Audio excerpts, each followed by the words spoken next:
Hello, and welcome to the first Texas Baptist Annual Meeting online workshop. Since we're not able to gather in person this fall, we're bringing virtual workshops to you each week between now and November 16th and 17th, the days of our business and celebration sessions. Please tune in each Tuesday at 2 p.m. for valuable insights from ministry leaders who are here to help you and your congregation. You can learn more about this and other workshops, as well as sign up for annual meeting updates at txb.org/AM.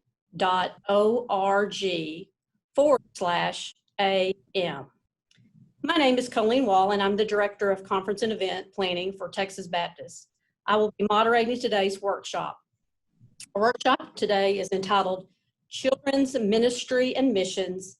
The Complete Ministry for Children Includes Missions, and is led by Dr. Diane Lane, the childhood specialist with Texas Baptist, Jonathan Brown, the children's minister at First Baptist Church Temple, and Joanna Jespersen, minister to children and families with Shiloh Terrace Baptist Church in Dallas. Please note that participants will be muted throughout the presentation.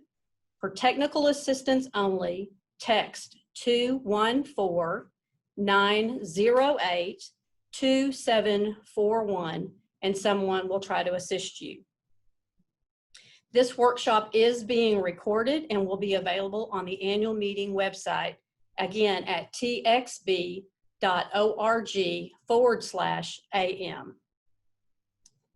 At the conclusion of the teaching portion of this workshop, please join us for a brief Q&A, and our presenters will try to answer all of your questions. You are welcome to type in your questions during the teaching portion of the presentation by using the Q&A function at the bottom of your Zoom screen.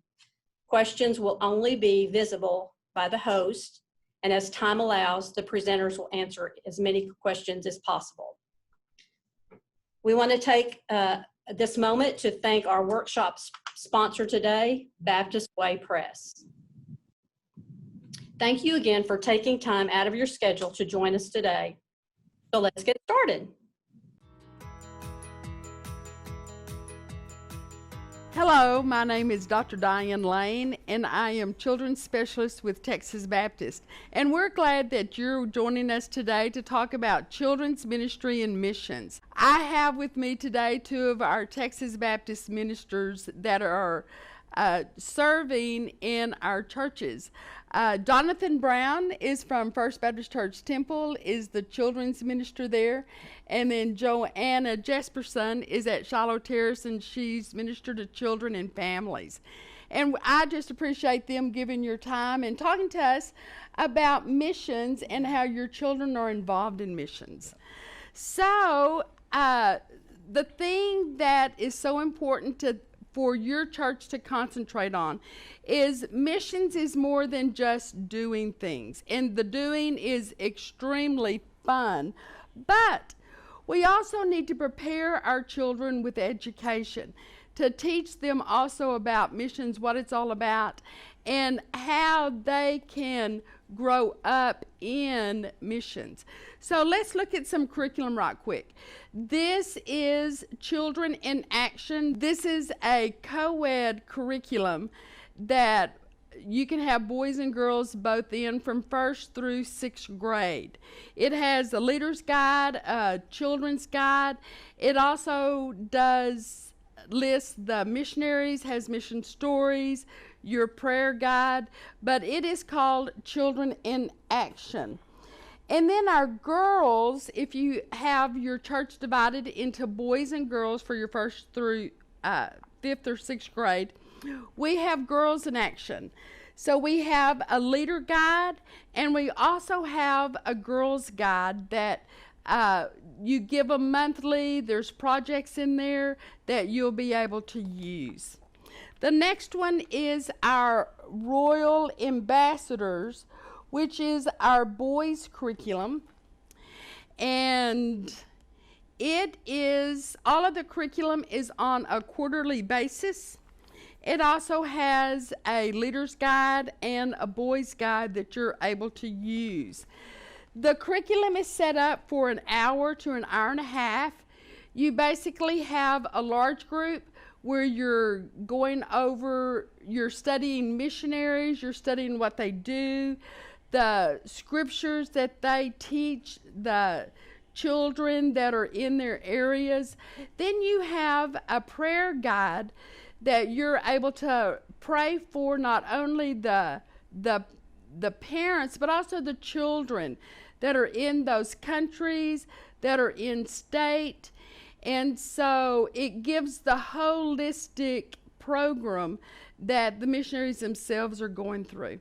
Also, during the small group time, you have projects. There's a lot of cooking that happens in this, and you're going to have to be careful with the cooking, especially for this season.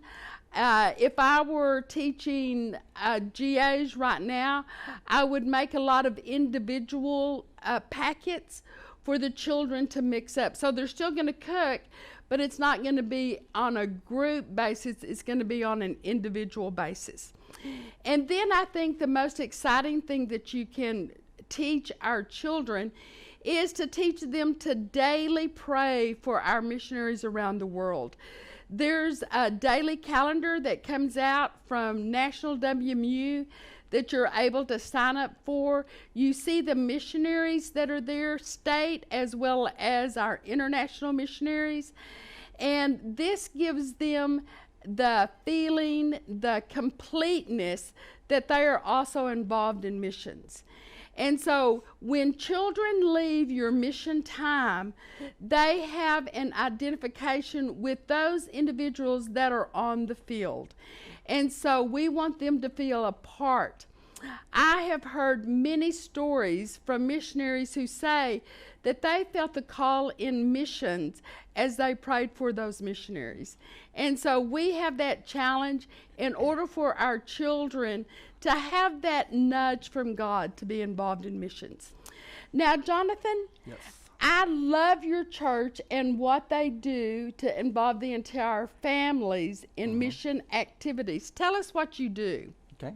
Well, I want to kind of go through one of our mission trips with Okay. you that we do that really is for the whole family. And we say that to families, well, this is a family mission trip. And this is a trip that we've been involved in for over 20 years at the church. We go up to the northeast to the state of Vermont. And Vermont, if you didn't know, is either the first or second most unchurched state in our country. Wow. Oregon is right in there with them, so they go back and forth a little bit. Wow. So there's lots to do up there and lots to be able to talk to the kids about our Lord up there as well. But it's a neat place to go. We go in the middle of July when it's hot here. We go up there for a week and do our mission trip, and I love going up there. Tough coming back, but and it's a beautiful, beautiful place. So, and what we do up there, we do different things. So there's a soup kitchen up there that we help with. We do VBSs in churches. We've done them in homes, actually, up there. We've actually stacked wood for people before up there. But a couple of our big things is we do the soccer camp there. And it's not only a soccer camp for elementary kids, but also it's a camp for preschoolers as well. So they have a preschool camp there that they go to. So I love going up there and doing that.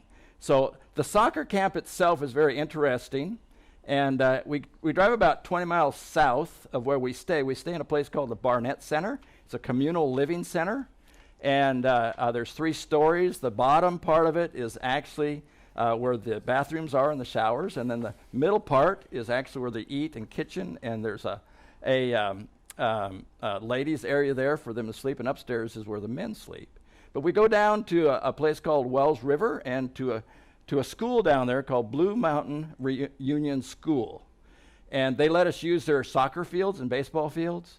And so we set up on those, and we hang out there, and we teach the kids a little bit about soccer that are there. And the structure goes like that. When you get there in the morning, you set up for the soccer, basically. And then the kids, they do some soccer training with their coaches. We have a Bible study that we do with them and a snack during that time. I get to do that time, so the Bible study time with them. And sometimes I have 5 groups come within about an hour and a half that I talk to. So same story, but lots of groups to go through. Then at the end of the day, it's a 3-hour camp.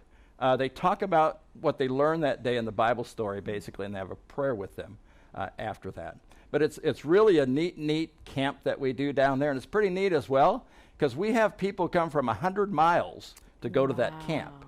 And the churches are really small up there. There's not very many Christians up there, and it's kind of become a family, generational tradition for them to come to this camp. So we have kids that came in preschool that are now coaches with us from up there that help us. Oh, that's amazing. And that's a really neat thing to have happen up there. So it's become a part of their culture that we come up there and help. We didn't get to go this year because of COVID-19. I've been going for 12 years straight, but I didn't get to go this year. But I'll go back again next year to do that. But the kids get to do things at those camps as well. We make sure that kids are integrated in some way and doing something on the mission.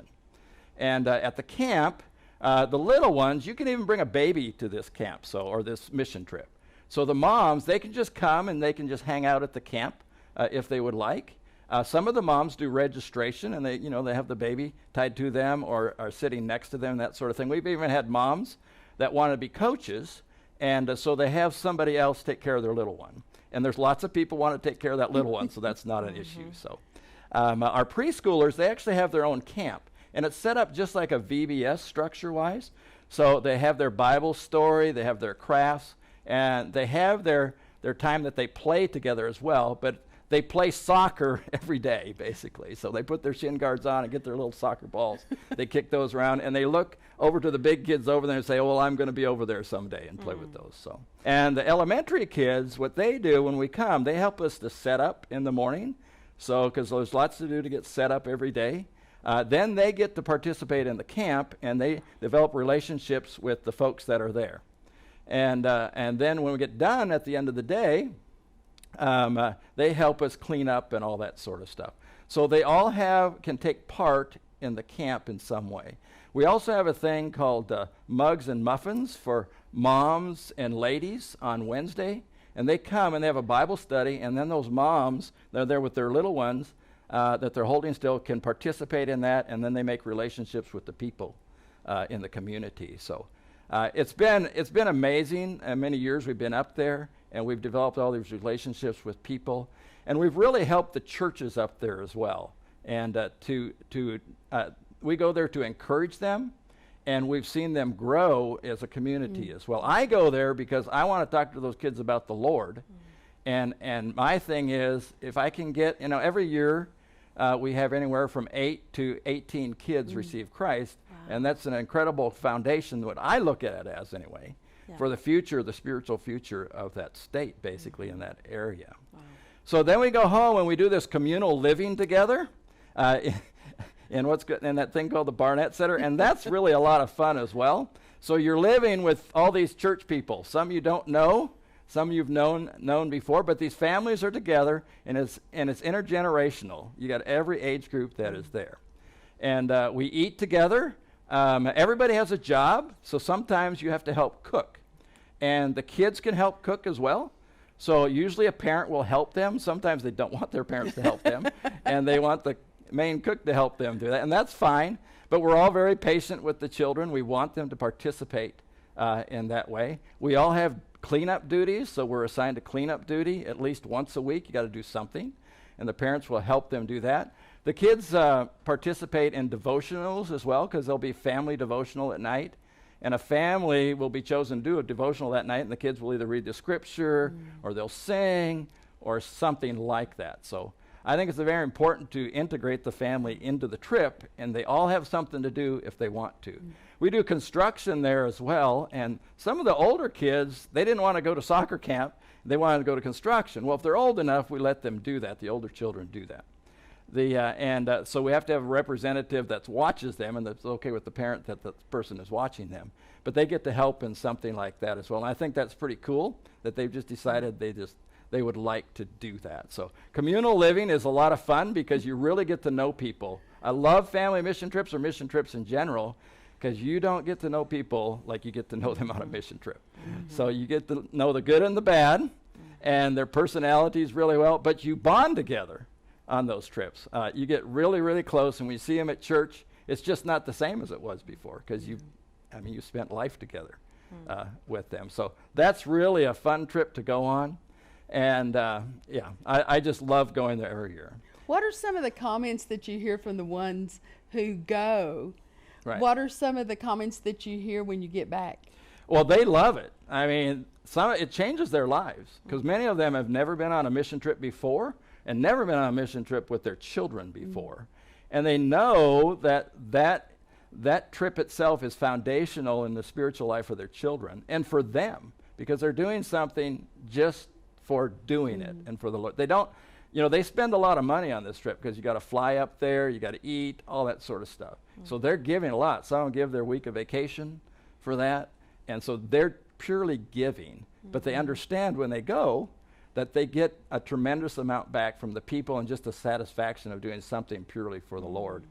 And their families are tied together spiritually as well. And that's one of the things I love about that. We don't do a lot of things together spiritually as families. And that is one thing that they can do that they'll never forget.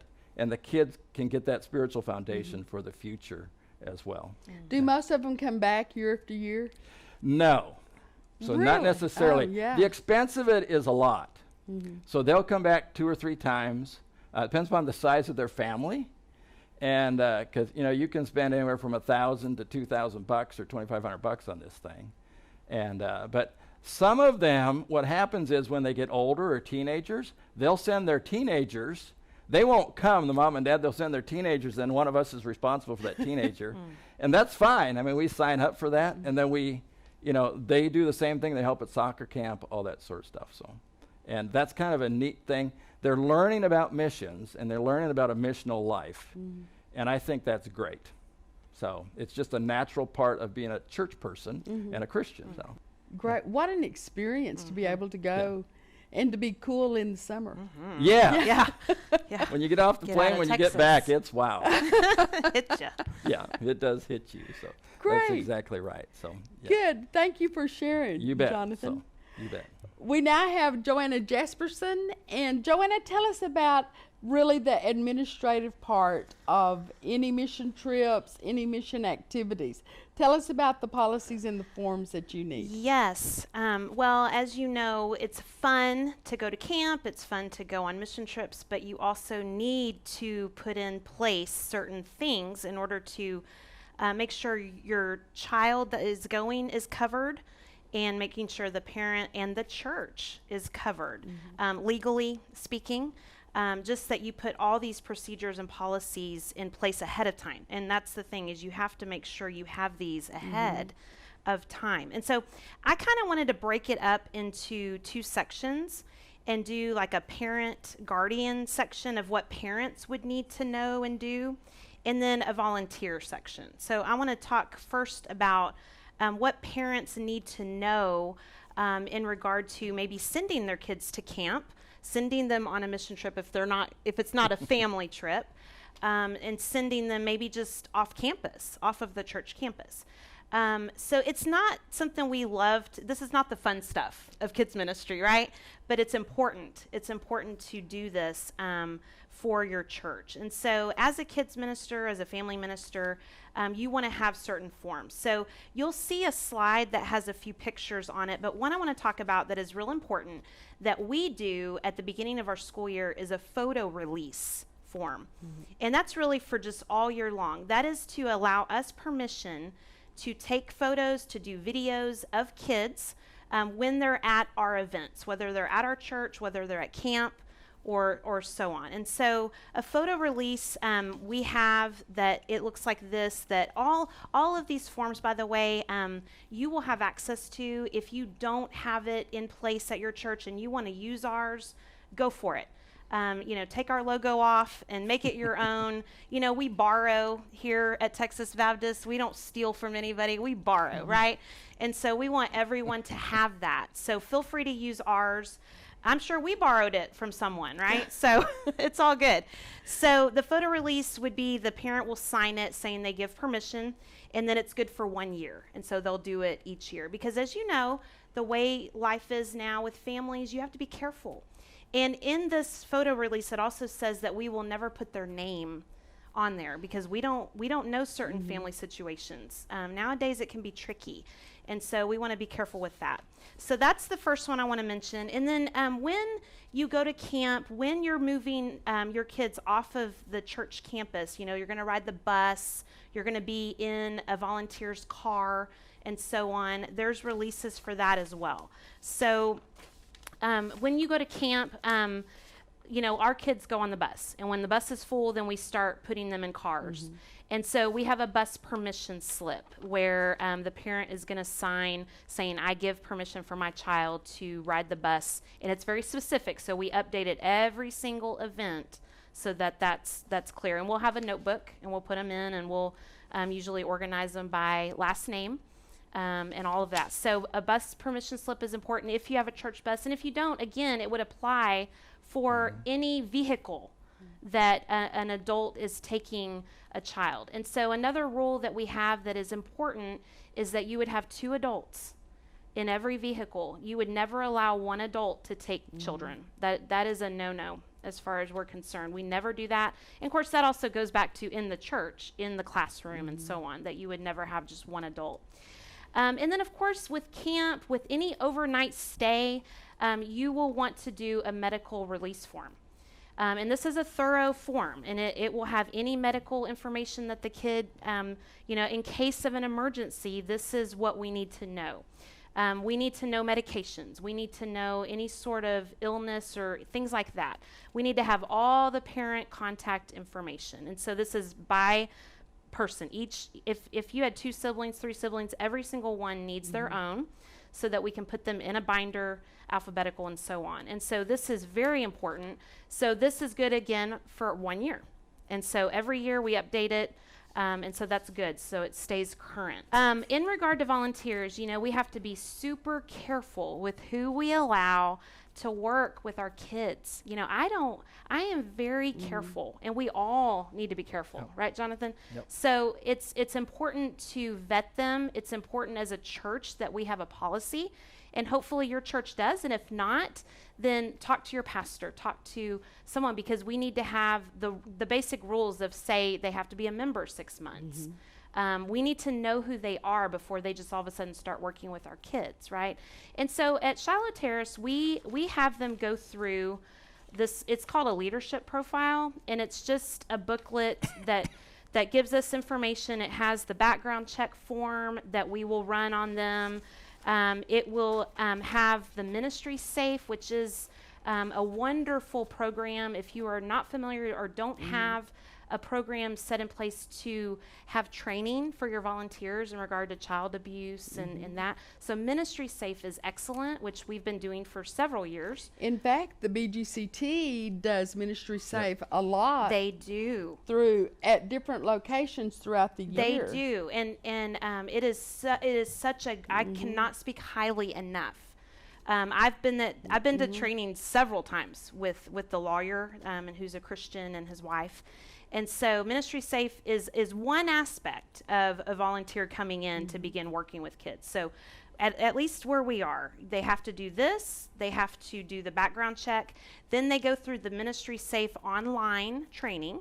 So I always let them know, hey, you can do it at 1 a.m. in the morning if you want, on your couch, eating a snack, in your PJs if you want. Do it, and it's at your leisure, do it, and there's 5 or 6 sections, and it's really good to go through. And then there's a little exam at the end to make sure you're listening, you know, make sure you get those answers. And so I believe it's good for 3 years. I want to say 2 or 3. I know it's no more than 3, but it's no less than 2 years that is good for. And so you want to keep that in mind, that in your kids department, you're going to need to stay updated on who is doing it when, and it's constant, you know, because you're going to be bringing in volunteers throughout the year.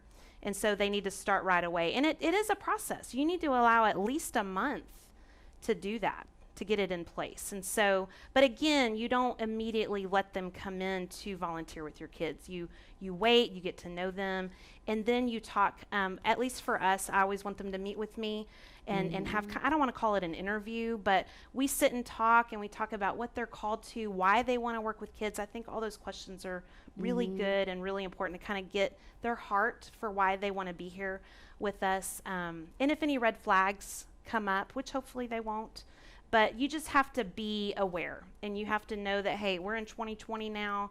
It's important to ask these questions.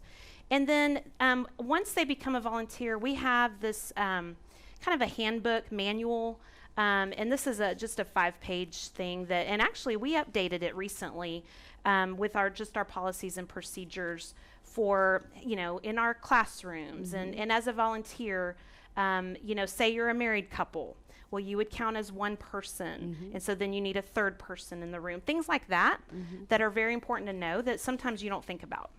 So this is a manual, and again, all these forms that I'm showing you will be available to you, and you can just put your own logo there, and make it your own if you want. So I certainly wouldn't mind with that.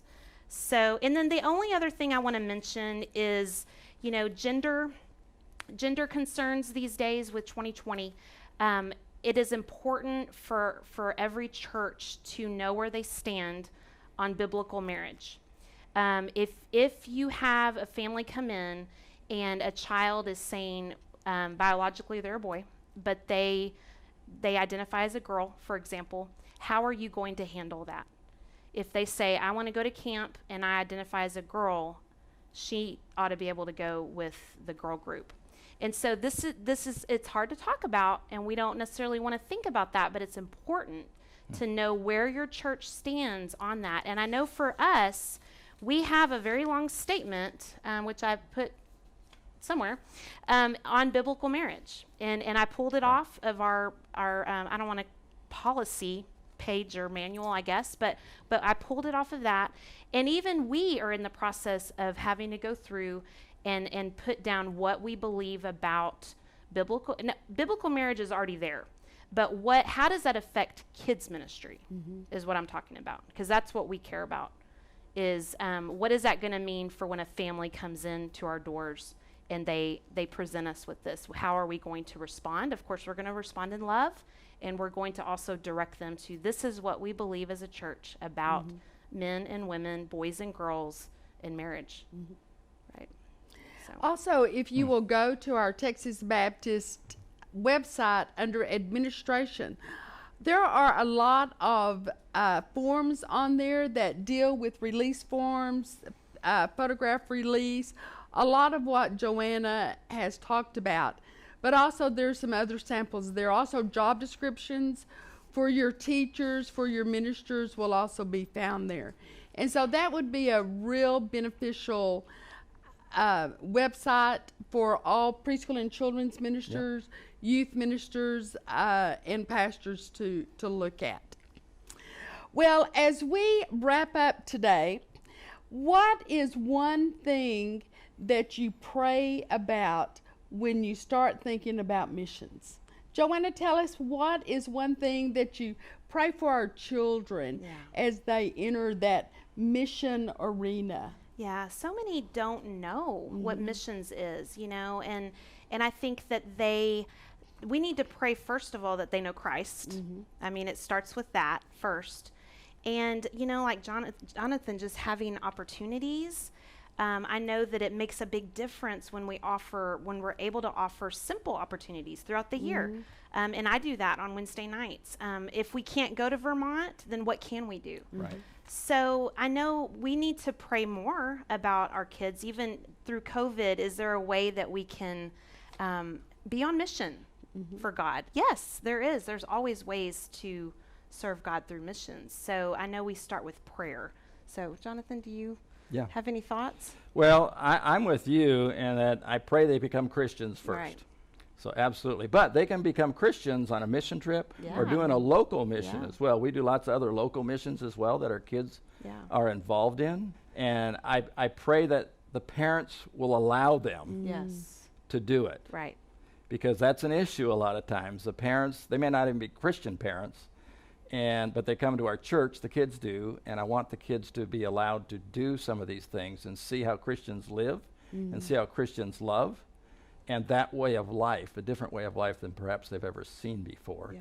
But I just pray they want to have a missionary heart. You know, they love Jesus, they love our God, and they love other people. Right. And I just want them to have that heart when they're young. It's more difficult Right. when they get older Absolutely. for that to happen. And we're in the training mode of making that happen. So I pray for that. I pray they want to help us as they get older. So some of our programs, we have mission programs, the church, they're local ones, and then they become helpers in those programs, Right. like I was talking about in Vermont. And they look, the kids who've been in those programs, they look forward to being a leader someday. It's kind of Yeah. neat. Say, well, when can I become a leader? I said, well, when you get to 6th grade in our church. Yeah. So I want to come. So, Yeah. and then you plug them in. They're not very good leaders at first. Takes a little time usually, but it's okay. That's Yeah. not the point. The Right. point is getting them involved. And pretty soon, by the time they're a freshman in high school or something, watch out. Yeah. So, and then they become a junior and senior, and they become incredible leaders in our churches. And I just love that. So, yeah. I think when I was in children's ministry on a local church, the ones who related best to those children were our high schoolers. Yes. And Yeah. the children identified so much with them. They wanted to be Yes. with them. I think the greatest experience that we had was when we had an opportunity to teach those youth how to be those leaders. Yep. And then they got to practice it Right. with the children. Right. Yep. And the children loved those kids. Yeah. And so it is really growing from children on up, the importance of missions and everything. Right. And you probably experienced that when y'all go on the mission trip. Absolutely. So, yeah. I just love to see it generationally working. Yeah. And, you know, we've worked with a kid that was in preschool and then elementary school, then go to high school, and some will go off to college, and some of those college kids come back as well, Wow. and they really want to help. Yeah. And I just, that warms my heart. So, I think it's giving them a taste, right? Right. Yes. Giving them that first taste, Yep. and then it opens up a world Oh, yeah. for them. And so for us to have that opportunity Yep. to Yep. give them That's something exactly small. right. and we're a Yeah. part of their spiritual formation, which that's what we do. Right. I mean, that's why we do this work. That's why I think missions completes your ministry. Yeah. It's more than just learning. It's more than the education part, which is extremely important. But then we're able to apply it and to make it where it's theirs. And that's when it's really important. Right. Absolutely. Right. Well, Jonathan and Joanna, Yeah. thank y'all so Thank much you. for being here with us today. Yeah. You bet. And in you. fact, we're going to open up to any questions that you have. Put it in your chat, and then we're going to come back in a couple of weeks, and we'll be able to answer your questions. So we look forward to hearing from you. I'd like to close this in prayer. Sure. Yeah. Because one thing that I think is going to come out of this training is that God is going to touch you and to help you to feel and to know the importance of teaching missions in your church. It's not just a time slot. Right. It's a life-changing experience that we all want to be involved with. Let me close this in prayer. Sure. Okay. Holy Father, thank you for this time that we've had just to talk about the importance of missions and children. Father, they are so moldable. They are so interested in what people are doing, and people that are doing really exciting and different things just for you. Father, I pray that these hearts will be pricked in order for them to take this idea, to take it to their church and say, we need to begin missions here. We need to strengthen our mission program. Father, thank you for that opportunity. Thank you for giving us an opportunity of just coming together, talking, and just praising you and worshiping you in this simple way. In your holy name I pray. Amen. Amen.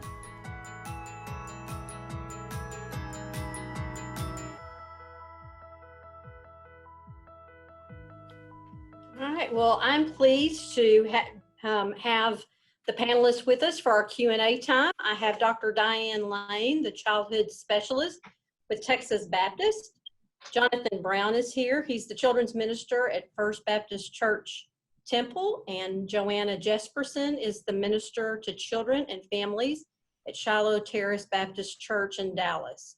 And they're going to answer our questions for us. So welcome, Diane, Joanna, and Jonathan. And just to let everybody know, if you'll use the Q&A function at the bottom of your Zoom screen to send those questions to us, and we will get started with that. Our first question is, what is the impact that the pandemic has had on missions education for children? I can answer that a little bit from our point of view anyway. It's been tough, just to tell you the truth. It hasn't been easy because we haven't been able to go out in the community and have our camps. Haven't been able to go to Vermont, like I said, this year. But we did some mission stuff on Wednesday night throughout the summer and did a video presentation of missions about different opportunities for missions in our community. So that's where we were at anyway as a church this summer. Hopefully when things settle again, don't know when that will be completely, but we can get a little back to some normalcy anyway. I think this is an opportunity for our parents really to take the mission activities and the mission study that is online right now for a season. And they're going to be able to show that this is part of who they are as believers to really support the missions by learning more about them. I know that in Vacation Bible School also, and many of the churches had virtual Vacation Bible School. And they were able to take that mission study as a family and do their family devotions with that. Just recently, I have become very aware of the importance of praying for our missionaries. And so just as families together and pray for others, I think that becomes real important. And like we've already mentioned, becomes a part of their spiritual formation. Joanna, would you like to add anything?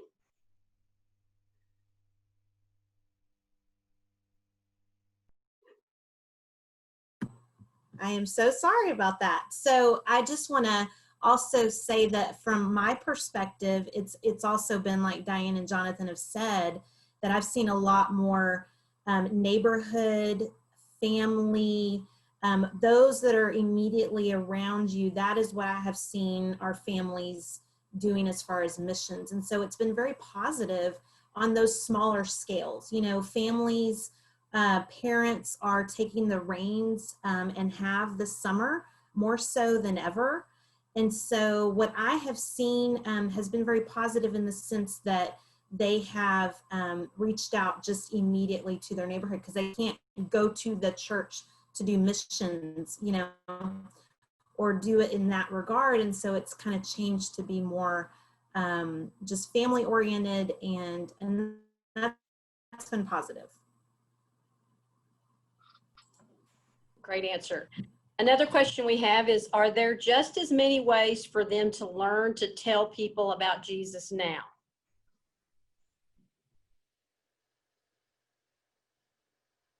I would say yes, absolutely. You know, I think there's more of an opportunity now than ever before.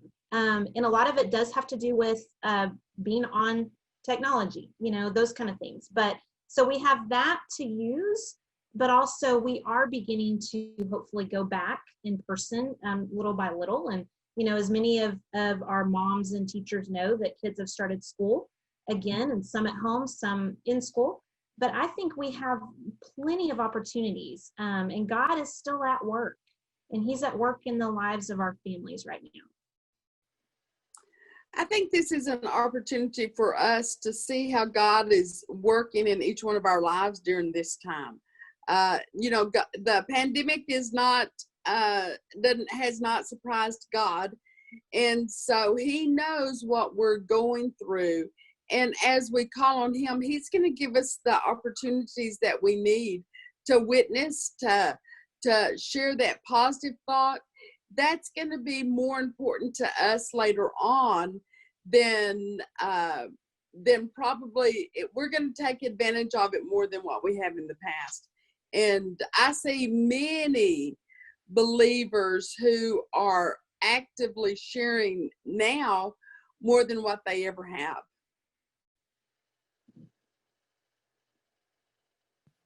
All right. Well, for me, this summer anyway, we sent out our videos of our Sunday school, or we call them life groups here.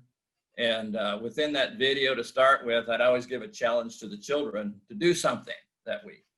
So part of that always, sometimes it was go talk to a friend, go invite a friend to your house, have them come over to the house for church some Sunday. So I don't know how many did it, but at least maybe it was planted in their minds.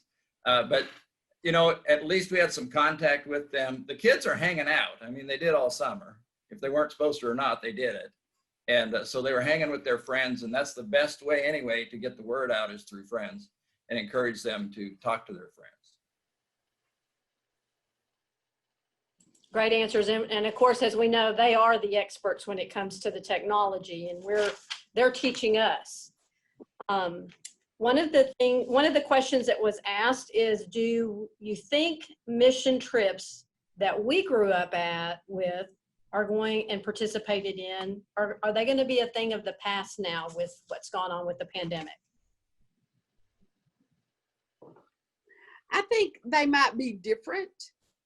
I think that there's always going to be mission opportunities, either local or in other parts of the state.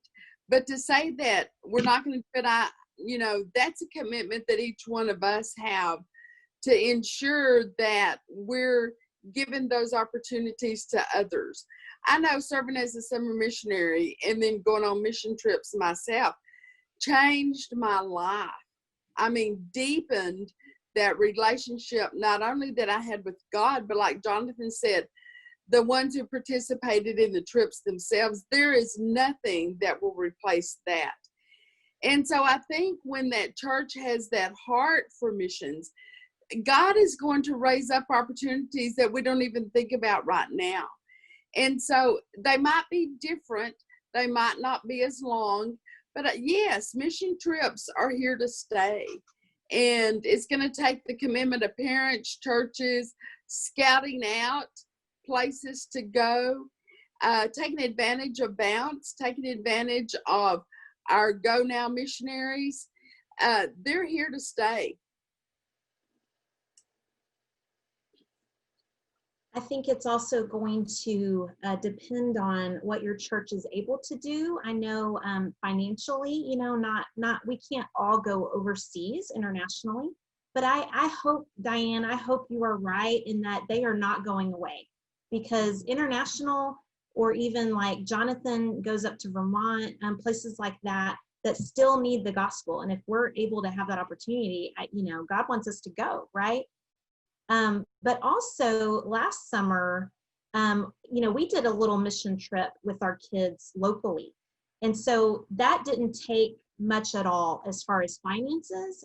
We catered to kids who didn't have money.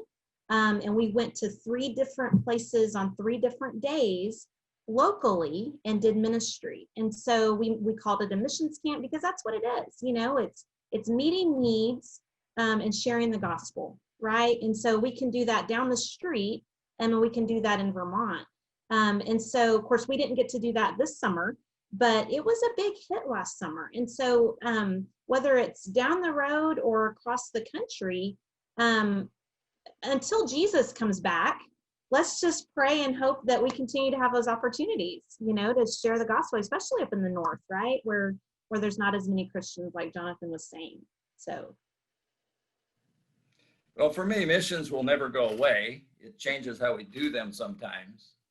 So we always should have that drive to do them. The question is how, and be creative in how we do that. Mm-hmm. So I'm hoping by next summer I get to go back to Vermont, absolutely.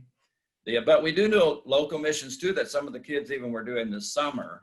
We have a thing called Feed My Sheep here for some folks who are down and out, and parents take their children there to help feed.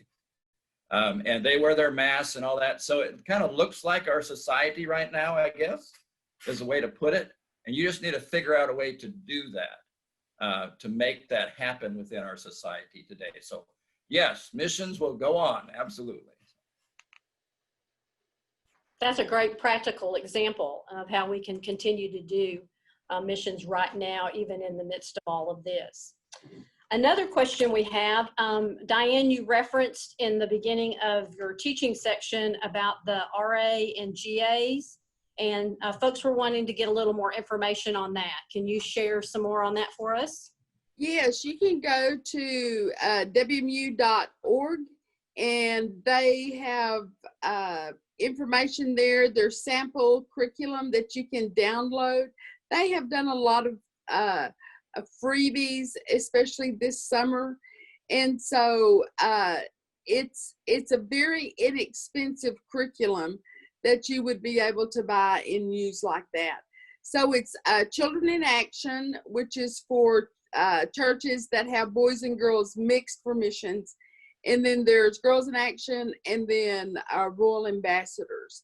But all of it can be found and bought on the National WMU website.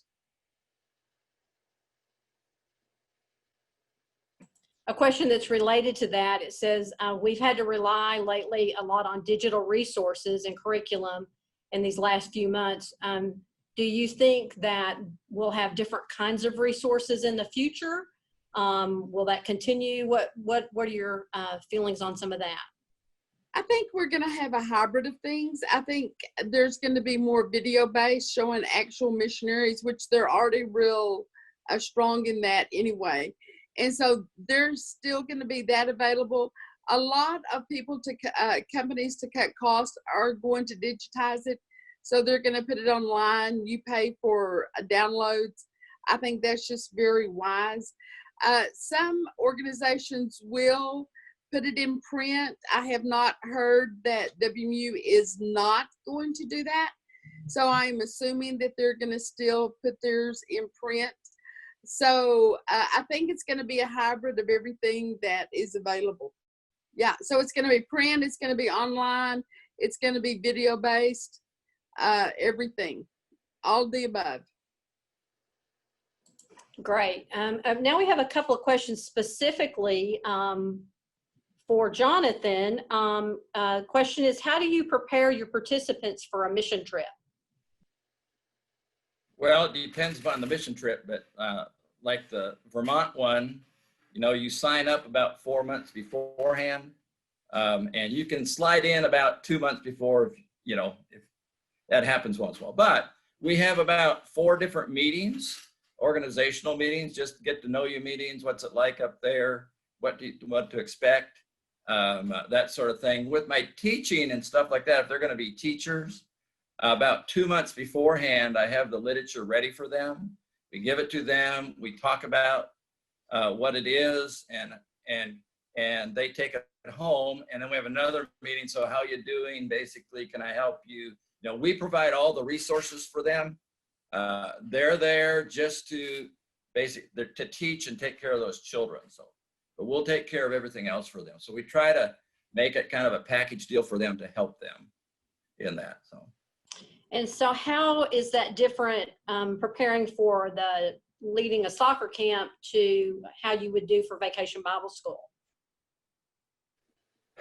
Well, just the culture, getting ready to go to Vermont's a whole lot different than getting ready to go to your backyard.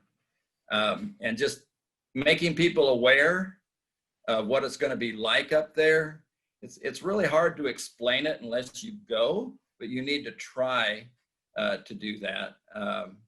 So with Vacation Bible School and stuff, you do the training just like before. I was like, hopefully a couple months before, you're getting with your teachers, you got them all lined up, ready to go. You have your meetings organizationally, say you're going to do this, this, this, and this. You know, we'll provide your stuff for you again. what help do you need? So they just need to know who they're working with. And they need to know where their rooms are at, what they look like, and kind of how it functions organizationally. You're going to go here at this time, here at this time, here at this time. And they need to see the whole picture, I guess, is kind of what I'm trying to say with my leaders. So there's no surprises, at least there won't be many surprises for them anyway. So let's put it that way. So there's always some surprises if you've never done it before. But we try to do the best we can with helping them with that. And here, another question, again for Jonathan. If you were able, or would you want to do another trip to Vermont? And do you hold family mission trips closer to your hometown to try to keep costs down? Yeah. The answer's yes and yes. I'll go to Vermont as long as I can and am able. I just love going there. We've made my wife and I especially made so many wonderful relationships up there. And it's just, they're just our, they're our brothers and sisters in Jesus. And we just love to hang out with them. And I love to go with the church and get to know our church people and being able to share the gospel with those kids. And hopefully there can be a change in that culture up there spiritually through time. And maybe we can lay a little foundation for that. So prayerfully anyway. And locally, I told you about one local mission. We do other missions fairly close. We have actually taken kids on disaster relief before if they're a little older. And as long as their parents are with them, and like down to Houston a few years back, we find stuff for them to do basically. So the key is, what could a kid do with their parent or a parent along, or if you're going somewhere, the parent almost has to be there a lot of times. It's not necessarily like camp, so where they go off by themselves, and it's not like youth. So youth are older. It's just different. So I'm not saying you couldn't do one just with kiddos. If you did them, it'd have to be the older ones, and you'd have to really watch that and how it worked out. But the answer is sure. And the costs come way down when you do that. Some of the costs are almost nothing. So other than eating, because we provide a place to stay, all that sort of stuff. So there are opportunities. And again, we're just creative with that through time. You never know. We do some planning for a few, and then some just come up like disaster relief that we would encourage them to bring like an older child with them or something. So, yeah. Great. Joanna, how about you in Shiloh? We have not taken an out of city mission trip with kids. We have mission trips all the time that kids go with their families. And so I know we have some international ones that were canceled this summer, but so we have bigger ones, and then we try to do local stuff because we're a very missional church. We do so much in our community, and we have a mission center across the street. Every week we hand out, on Fridays we do food, fruits and vegetables, and that really upped during COVID. So we've done that. And then on Thursdays they do clothing, and we always do the backpacks every August and all these kind of things. And we have serve days at our church where the kids can get involved and help around the church and go to different homes and things. And so I have mainly done more local because we have so many opportunities in Dallas. We are in urban Dallas. And so, we've gone to Buckner, we've gone to Texas Baptist Men, we've done Sharing Life, which is where we get a lot of our food stuff from. And so, I'm excited about continuing on with those local opportunities because our kids are more likely to join in when it's more local, when the parents know that they're close by. And so we are doing that as far as now. Now in the future, who knows? I mean, I would love to partner maybe with another town somewhere and maybe take a family, I don't know. I mean, the sky's the limit with missions, and we just want to pray for opportunities. But for now, we are super busy being in Dallas. So we're happy about that. Diane, do you have some other suggestions? I think you know, we have a lot of our larger churches, larger cities, like that have Mission Arlington, Mission Waco, the Mission Center in Houston. And all of us, every child needs to walk through those. And every child needs to sort beans. Every child needs to bag up rice. Every child needs to sort clothes, because sometimes we get myopic in thinking that everyone lives like we do. And we need to expose all of our families to what is reality. Especially now, people that even have jobs have food shortages. And so we all need to know that when we bag up or we buy that 10 pounds of beans, that truly helps a family to make it through that week. And so we need to expose our children to this. We need to teach them to have a heart for our families that don't have what we have. And so I think this is just take advantage of what's already there. Everybody can take advantage of the shoe operation. You know, Operation, what's it called? Buckner Yeah. for orphan souls. Yes, everybody needs to take advantage of that. Everybody needs to have a filling party of those boxes. And so we need to just incorporate this into our everyday lives. To me, missions is not something that we do just on Wednesday night. Missions is not something that we do in Vermont. This is part of who we are. And it's an attitude more than action. And when we have that attitude, then God is going to open up the opportunities for us. As I raised our own children, and they went on, when they were old enough then to participate in mission trips as adults, it was because this was their normal. You know, Barry and I did that. We did it as families. This was their normal. And hopefully they'll pass that on also. This is the type of attitude that our churches and our families need to have. That is great. Absolutely great. Great way to just wrap that all up. We do have a couple of questions. Several people have asked about the forms, but also, Joanna, if you'll address that. One of the questions was about a time frame when you send out your forms and then getting them back. So if you could just answer that final question for us, and then we'll wrap up, and then if you'll let folks know about the forms.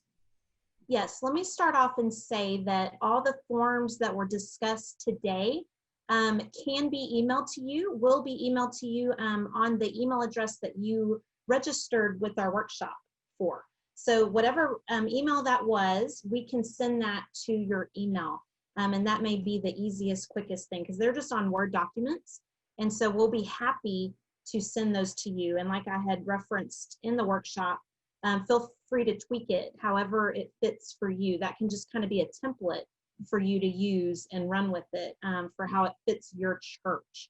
As far as a time frame, depending on, say for example, I know Jonathan referenced, 4 months out for the Vermont trip, and it's different depending on whether it's local or a longer trip. But I know with volunteers, we need to, plan on it taking a month for paperwork to get back to us. If we plan to start in August, we would want to work on it in the summer. So just back it up a couple of months from when you want it, and that way you have a cushion of at least a couple weeks before you start your thing. And in regard to camp, as you know, and Jonathan knows this too, Diane certainly knows this, that parents, and I'm a parent as well, that we can be notorious for waiting till the last minute. I get it. I do that as well sometimes, not intentionally, but we all are busy. And so we always want to have plenty of time, depending on your deadline. If you have camp and you have to turn in numbers, or you have to turn in something for the camp, then you want to bump it up even more to give your parents cushion time, so that you can nag them, right, for those 2 weeks and say, we got to get this in. This is due.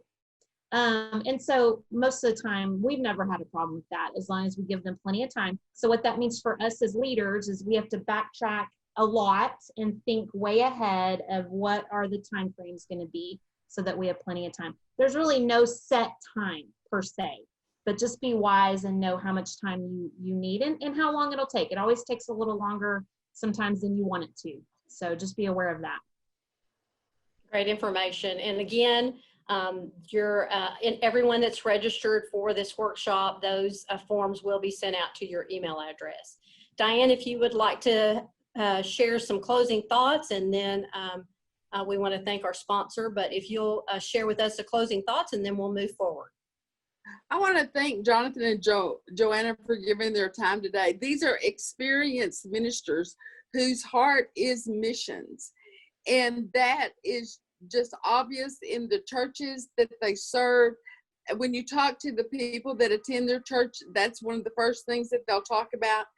This is their natural, and this is part of the DNA in their church. And I just appreciate them sharing with us all of the ins and outs of the mission trips. So Colleen, thank you for y'all offering us this opportunity. We don't get enough time to talk about how the mission ministry of children is complete with missions. And so thank you for that opportunity. Thank you. Thank you everyone that's been a part of this today. We do want to again thank our workshop sponsor, Baptist Way Press, and you'll see some information about Baptist Way Press on your screen. And then we want to remind everyone to please tune in every Tuesday at 2 p.m. Each week leading up to annual meeting as we premiere a new workshop. As a final reminder, the workshop was recorded today and it can be viewed on demand. You can learn more about this and other workshops, as well as sign up for our workshop meeting updates at txb.org/AM or www.texasbaptist.org/AM. And we want to thank everyone for taking time out of their schedule to join us today, and God bless. Thank you.